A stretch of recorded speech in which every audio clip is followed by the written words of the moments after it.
அகிலம் நியூஸ் நேயர்களுக்கு வணக்கம். இன்றைய நாளுக்கான மதிய நேர பிரதான செய்திகள். விரிவான செய்திகளுக்குள் செல்லும் முன்னதாக முதலில் இன்றைய தலைப்புச் செய்திகள். அடுத்த எரிபொருள் விலை திருத்தம், நாடாளுமன்றில் ஜனாதிபதி அறிவிப்பு. மீண்டும் பாரியளவில் அதிகரிக்கப்படவுள்ள எரிபொருள் விலை. நாட்டின் பல பகுதிகளில் 2 மணித்தியாலங்கள் திடீர் மின்வெட்டு. எரிவாயு விலையேற்றத்தால் மக்களுக்கு ஏற்பட்டுள்ள அசௌகரியம். கட்டுநாயக்க விமான நிலையத்தில் 4 இலங்கை பயணிகள் கைது. கொழும்பு உட்பட பல பகுதிகளில் வெப்பநிலை தீவிர எச்சரிக்கை நிலை. சித்திரை புத்தாண்டை முன்னிட்டு விசேட போக்குவரத்து சேவை. மீண்டும் விறகடுப்புக்கு தள்ளப்பட்ட மக்கள். யாழில் கிணற்றில் மிதந்த ஆணொருவரின் சடலம். சட்டவிரோத மின்சாரம் தாக்கி ஒருவர் உயிரிழப்பு. தொடர்வென விரிவான செய்திகள். அரசாங்கத்தின் பொருளாதார நிவாரண தொகுப்பை சமர்ப்பிப்பதற்காக ஜனாதிபதி அனுரகுமார திசாநாயக்க நாடாளுமன்றத்திற்கு சற்று முன்னை வருகை தந்து நிலவும் நெருக்கடி நிலைமை குறித்து விளக்கம் அளித்துள்ளார். நாடாளுமன்றம் இன்று கூடிய போது தொடர்ந்து பேசிய ஜனாதிபதி தற்போதைய உலகளாவிய போர்ச்சூழலினால் நாட்டின் பல துறைகள் பாதிக்கப்பட்டுள்ளதாகவும் அரசாங்கம் அதற்கு கவனம் செலுத்தியுள்ளதாகவும் ஜனாதிபதி கூறியுள்ளார். மேலும் சந்தை பெறுமதிக்கு இணங்க தற்போது 1 லிட்டர் டீசலின் விலை 600 ரூபாவை தாண்டியுள்ளதாகவும் ஜனாதிபதி சுட்டிக்காட்டியுள்ளார். எதிர்வரும் மே மாதம் 1ஆம் திகதி அல்லது அதற்கு அடுத்த அண்மைய தினம் ஒன்றில் எரிபொருளுக்கான புதிய செலவு அடிப்படையிலான விலை சூத்திரத்தை நாங்கள் கொண்டு வருகின்றோம். அந்த செலவு முந்தைய மாதத்தின் உண்மையான தரவுகளின் அடிப்படையில் கணக்கிடப்படும். அடுத்த எரிபொருள் விலை திருத்தத்தின் போது உண்மையான செலவை கணக்கிட்டு 1 லிட்டர் டீசலுக்கு 100 ரூபாய் வரை மானியம் வழங்கவும் 1 லிட்டர் பெட்ரோலுக்கு 20 ரூபாய் வரை மானியம் வழங்கவும் தீர்மானித்துள்ளோம். இதன்படி கணக்கிடும் போது 1 மாதத்திற்கு 20 பில்லியன் ரூபாய், அதாவது 2000 கோடி ரூபாய் செலவாகும். 3 மாதங்களுக்கான இந்த முன்மொழிவை நாங்கள் தயாரித்துள்ளோம். இலக்கு வைக்கப்பட்ட மக்களுக்கே இந்த மானியங்களை நாம் வழங்க வேண்டும் என்றார். இருப்பினும் முறையான தரவுகள் இல்லாததால் சுப டீசல் மற்றும் சுப பெட்ரோல் விலைகளை சந்தை விலைக்கு ஏற்ப சரி செய்ய முடிவு செய்யப்பட்டதாக ஜனாதிபதி சுட்டிக்காட்டியுள்ளார். சித்திரை புத்தாண்டுக்கு பிறகு எரிபொருள் விலையை மீண்டும் பாரியளவில் அதிகரிக்க அரசாங்கம் திட்டமிட்டுள்ளதாக ஐக்கிய இணைந்த தொழிற்சங்க முன்னணியின் ஒருங்கிணைப்பாளர் ஆனந்த பாலித தெரிவித்துள்ளார். கொழும்பில் இன்றைய தினம் இடம்பெற்ற ஊடகவியலாளர் சந்திப்பில் வைத்த அவர் இந்த விடயத்தை கூறியுள்ளார். அவர் மேலும் தெரிவிக்கையில், சுத்திகரிப்பு நிலையத்தை மூடிவிட்டு எண்ணெய் மற்றும் எரிவாயு நிறுவனங்கள் மக்களை சுரண்ட அரசாங்கம் இடமளித்துள்ளது. முந்தைய அரசாங்கத்தின் விலை சூத்திரத்தை விமர்சித்தவர்கள் தற்போது அதைவிட மோசமான மறைமுக சுரண்டலை மேற்கொள்கின்றனர். 1 லிட்டர் எரிபொருளில் சுமார் 165 ரூபாய் வரி அறவிடப்படுகின்றது. லாக்ஸ் மற்றும் லிட்ரோ நிறுவனங்கள் ஒரு சிலிண்டரில் 1300 முதல் 1700 ரூபாய் வரை அதிக லாபம் ஈட்ட அனுமதிக்கப்பட்டுள்ளது. பழைய கையிருப்புகளை வைத்துக்கொண்டு 3 முறை விலை அதிகரிக்கப்பட்டுள்ளது. நாளொன்றுக்கு 66,000 மெட்ரிக் டன் கொள்ளளவு கொண்ட சுத்திகரிப்பு நிலையத்தை மூடிவிட்டு IOC உள்ளிட்ட வெளிநாட்டு நிறுவனங்கள் 20% லாபம் ஈட்ட வழிவகை செய்யப்பட்டுள்ளது என சுட்டிக்காட்டியுள்ளார். இலங்கையில் தற்போது திட்டமிட்டு மின்வெட்டு எதுவும் நடைமுறைப்படுத்தப்படவில்லை. மின்சார விநியோக கட்டமைப்பில் ஏற்படும் திடீர் தொழில்நுட்ப கோளாறுகளே அவ்வப்போது ஏற்படும் மின் துண்டிப்புகளுக்கு காரணமாகும் என்று எரிசக்தி அமைச்சர் குமார் ஜாயகொடி தெரிவித்துள்ளார். நாடாளுமன்றத்தில் இன்று உரையாற்றும் போது அவர் இதனை தெரிவித்துள்ளார். கொழும்பு மற்றும் ஏனைய பகுதிகளில் அண்மை காலமாக 2 மணித்தியாலங்கள் வரை திடீர் மின்வெட்டு ஏற்படுவதாக ஐக்கிய மக்கள் சக்தியின் நாடாளுமன்ற உறுப்பினர் முஜிபுர் ரஹ்மான் சபையில் கேள்வி எழுப்பியிருந்தார்.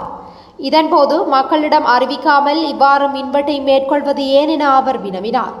இதற்கு பதிலளித்த அமைச்சர் குமார் ஜாயகொடி, தற்போது நிலவும் மின் துண்டிப்புகள் திட்டமிட்டவை அல்ல. மின் விநியோக கட்டமைப்பில் அவ்வப்போது ஏற்படும் சில இடையூறுகள் புதிய விதம் அல்ல.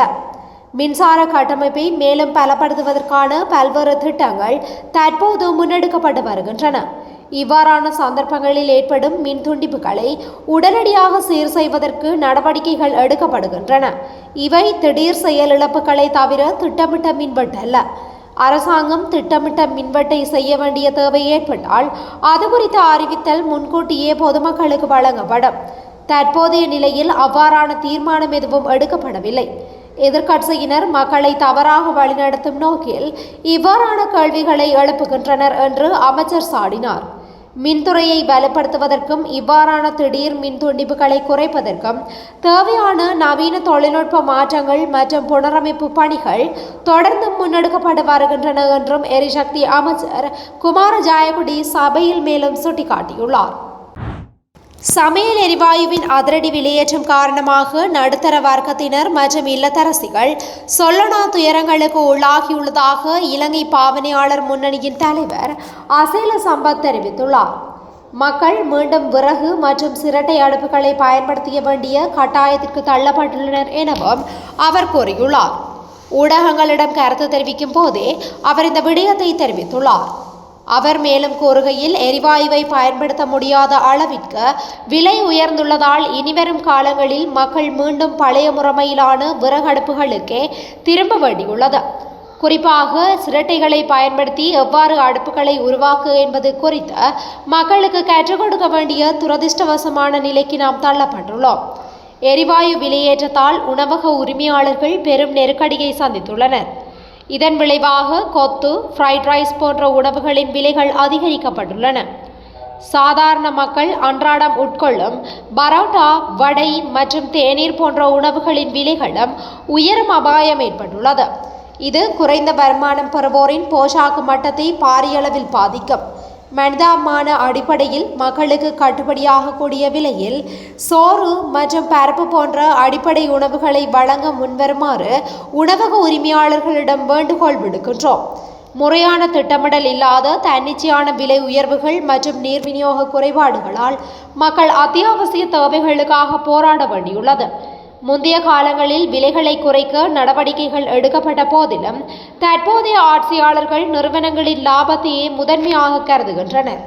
நீர் ஆதாரங்கள் நிறைந்த இலங்கையில் தடையற்ற நீர் விநியோகத்தை வழங்க தவறியுள்ள அரசாங்கம் கிராம மட்டங்களில் கிணறுகள் மற்றும் குழாய் கிணறு திட்டங்களையாவது ஊக்குவிக்க வேண்டும். தற்போதைய பொருளாதார நெருக்கடியில் நுகர்வோரை பாதுகாக்க அரசாங்கம் உடனடி மாற்று திட்டங்களை முன்னெடுக்க தவறினால் எதிர்காலத்தில் மக்கள் பெரும் பட்டினி சாவுகளை சந்திக்க நேரிடும் என எச்சரிக்கை விடுத்துள்ளார். இலங்கையை சேர்ந்த 4 பயணிகள் இன்று அதிகாலை கட்டுநாயக்க விமான நிலைய சுங்க அதிகாரிகளால் கைது செய்யப்பட்டுள்ளனர். சுமார் 1 கோடி ரூபாய் பெறுமதியான மேற்கத்திய சட்டவிரோதமான முறையில் நாட்டிற்குள் கடத்தி வர முயன்ற குற்றச்சாட்டின் கீழ் இவர்கள் கைது செய்யப்பட்டுள்ளனர். கைது செய்யப்பட்டவர்கள் கொழும்பு பகுதியை சேர்ந்தவர்கள் என அடையாளம் காணப்பட்டுள்ளனர். இவர்களில் 18 முதல் 25 வயதிற்கு இடைப்பட்ட இளைஞர்கள் 3 பேரும் 45 வயதுடைய பெண்ணொருவரும் அடங்குவதாக சுங்க திணைக்களம் தெரிவித்துள்ளது. சந்தேக நபர்கள் எந்தவொரு பொருளும் தம்மிடம் இல்லை என கூறி வெளியேற முயன்ற போது அதிகாரிகளால் தடுத்து நிறுத்தப்பட்டனர். அவர்களது 8 பயண பொதிகளை சோதனையிட்ட போது அவற்றுக்குள் சூட்சுமமான முறையில் மறைத்து வைக்கப்பட்டிருந்த மருந்துகள் கண்டறியப்பட்டன. கைப்பற்றப்பட்ட பொதிகளில் ஊசி மருந்துகள், மாத்திரைகள் என சுமார் 65 கிலோகிராம் எடையுள்ள மேற்கத்திய மருந்துகள் காணப்பட்டன.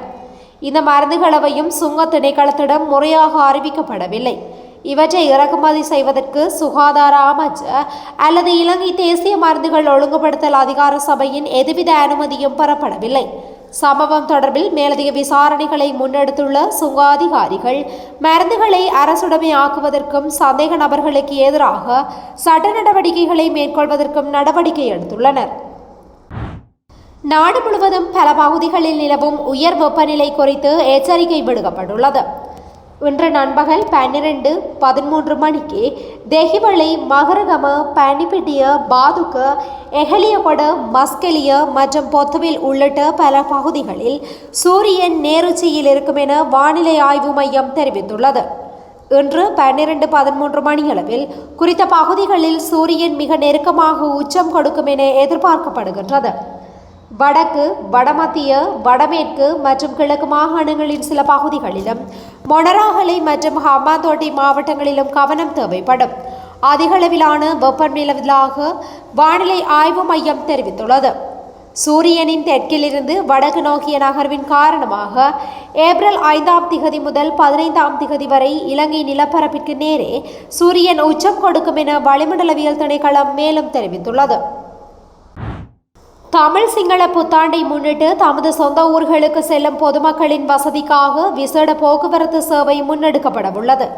அதற்கமைய இலங்கை போக்குவரத்து சபையின் விசேட பேருந்து சேவைகள் எதிர்வரும் ஏப்ரல் மாதம் 9ஆம் திகதி ஆரம்பிக்கப்படவுள்ளதாக போக்குவரத்து துறையினர் தீர்மானித்துள்ளனர். இந்த நிலையில் நீண்ட தூர பயணங்களுக்காக நாளாந்தம் மேலதிகமாக சுமார் 250 பேருந்துகள் சேவையில் ஈடுபடுத்தப்படவுள்ளதாக தெரிவிக்கப்படுகின்றது. அத்துடன் பயணிகளின் வருகைக்கு ஏற்ப மேலதிக பேருந்துகள் சேவையில் இணைக்கப்படும் எனவும் இந்த விசேட சேவை ஏப்ரல் 9 முதல் 13ஆம் திகதி வரை நடைமுறையில் இருக்கும் எனவும் இலங்கை போக்குவரத்து சபை தெரிவித்துள்ளது. சித்திரை புத்தாண்டுக்கு சென்று மீண்டும் கொழும்பு திரும்புவோருக்காக ஏப்ரல் 17 முதல் 21ஆம் திகதி வரை விசேட பேருந்துகள் சேவையில் ஈடுபடுத்தப்படும் எனவும் அறிவிக்கப்பட்டுள்ளது. இதேவேளை தனியார் பேருந்து சேவைகளை ஒழுங்குபடுத்தும் தேசிய போக்குவரத்து ஆணைக்குழுவும் ஏப்ரல் 9ஆம் திகதி முதல் விசேட போக்குவரத்து திட்டத்தை நடைமுறைப்படுத்தப்பட்டுள்ளது. பயணிகளுக்கு ஏற்ப போதுமான அளவு மேலதிக பேருந்து ஈடுபடுத்தப்படும் என ஆணைக்குழு தெரிவித்துள்ளது. பல குடும்பங்கள் மீண்டும் பாரம்பரியமான விறகு மற்றும் சிரட்டை அடுப்புகளை நாட வேண்டிய நிலைக்கு தள்ளப்பட்டுள்ளன என இலங்கை பாவனையாளர் முன்னணி கவலை தெரிவித்துள்ளது. ஊடகங்களிடம் கருத்து தெரிவிக்கும் போதே இலங்கை பாவனையாளர் முன்னணி தலைவர் அசேல சம்பத் இதனை தெரிவித்துள்ளார். இது தொடர்பில் ஊடகங்களுக்கு கருத்து தெரிவித்த அவர், எரிவாயுவை பயன்படுத்த முடியாத அளவிற்கு விலை உயர்ந்துள்ளதால் இனிவரும் காலங்களில் மக்கள் மீண்டும் பழைய முறையிலான விறகு அடுப்புகளுக்கே திரும்ப வேண்டியுள்ளது. குறிப்பாக சிரட்டைகளை பயன்படுத்தி எவ்வாறு அடுப்புகளை உருவாக்குவது என்பது குறித்து மக்களுக்கு கற்றுக் கொடுக்க வேண்டிய துரதிர்ஷ்டவசமான நிலைக்கு நாம் தள்ளப்பட்டுள்ளோம். எரிவாயு விலையேற்றத்தால் உணவக உரிமையாளர்கள் பெரும் நெருக்கடியை சந்தித்துள்ளனர். இதன் விளைவாக கொத்து, ஃப்ரைட் ரைஸ் போன்ற உணவுகளின் விலைகளும் அதிகரிக்கப்பட்டுள்ளதாக அவர் மேலும் தெரிவித்துள்ளார். யாழ்ப்பாணம் சுன்னாகம் போலீஸ் பிரிவிற்குட்பட்ட மருதனார் மடம் பூவாடை வீதியில் உள்ள கிணறொன்றிலிருந்து அடையாளம் காணப்படாத நிலையில் ஆணொருவரின் சடலம் இன்று காலை மீட்கப்பட்டுள்ள சம்பவம் அந்த பகுதியில் பரபரப்பை ஏற்படுத்தியுள்ளது. சம்பவம் தொடர்பில் மேலும் தெரிய வருகையில், குறித்த கிணற்றிலிருந்து விவசாய பயிர்களுக்கு நீர் இறைப்பதற்காக சென்ற விவசாயி ஒருவர் கிணற்றிற்கு அருகாமையில் பாதணி இருப்பதை கண்டுள்ளார். இதனால் சந்தேகமடைந்த அவர் கிணற்றினுள் எட்டி பார்த்தபோது அங்கு ஆணொருவரின் சடலம் நீரில் மூழ்கிய நிலையில் இருப்பதை கவனித்துள்ளார். இதுகுறித்து அவர் உடனடியாக கிராம அலுவலகருக்கு தகவல் வழங்கியுள்ளார். மீட்கப்பட்ட சடலத்தின் களத்தில் கயிறு சுற்றப்பட்ட நிலையில் கிணற்றின் அடியில் காணப்பட்டுள்ளது. எனவே குறித்த நபரை யாராவது அடித்து கொலை செய்த பின்னர் சடலத்தை கிணற்றிற்குள் வீசியிருக்கலாம் என்ற பலத்த சந்தேகம் எழுந்துள்ளது. உயிரிழந்தவர் யார் என்பது குறித்த விவரங்கள் இதுவரை வெளியாகாத நிலையில் சுன்னாகம் போலீசார் சம்பவ இடத்திற்கு வருகை தந்து மேலதிக விசாரணைகளை முன்னெடுத்து வருகின்றனர். குருநாகல் பொல்ககவெல பங்களாவத்த பகுதியில் மின்சாரம் தாக்கியதில் 2 உயிரிழந்துள்ளனர். எகலியகொட பகுதியைச் சேர்ந்தவர்களே இவ்வாறு உயிரிழந்தவர்கள் ஆவார். வனவிலங்குகளிடமிருந்து நிலத்தை பாதுகாப்பதற்காக சட்டவிரோதமாக பொருத்தப்பட்டிருந்த மின்சார கம்பியிலிருந்து மின் பாய்ந்தமையினாலேயே இந்த உயிரிழப்புகள் ஏற்பட்டுள்ளதாக விசாரணைகளில் தெரிய வந்துள்ளது. குறித்த நிலத்தின் பராமரிப்பாளராக பணியாற்றி வந்த சந்தேக நபர் ஒருவர் இந்த சம்பவம் தொடர்பில் கைது செய்யப்பட்டுள்ளார். பொல்ககவெல போலீசார் மேலதிக விசாரணைகளை மேற்கொண்டு வருகின்றமை குறிப்பிடத்தக்கது. இத்துடன் இன்றைய நாளுக்கான மதிய நேர பிரதான செய்திகள் நிறைவடைகின்றன. தொடர்ந்து இதுபோன்ற செய்திகளை உடனுக்குடன் அறிந்து கொள்ள அகிலம் நியூஸுடன் இணைந்திருங்கள். நன்றி, வணக்கம். அகிலம், மாற்றத்திற்கான மக்கள் குரல். இந்த வீடியோ பிடிச்சிருந்தா லைக் பண்ணுங்க, கமெண்ட் பண்ணுங்க, ஷேர் பண்ணுங்க. மறக்காம கீழே இருக்க பெல் ஐகானை கிளிக் பண்ணுங்க.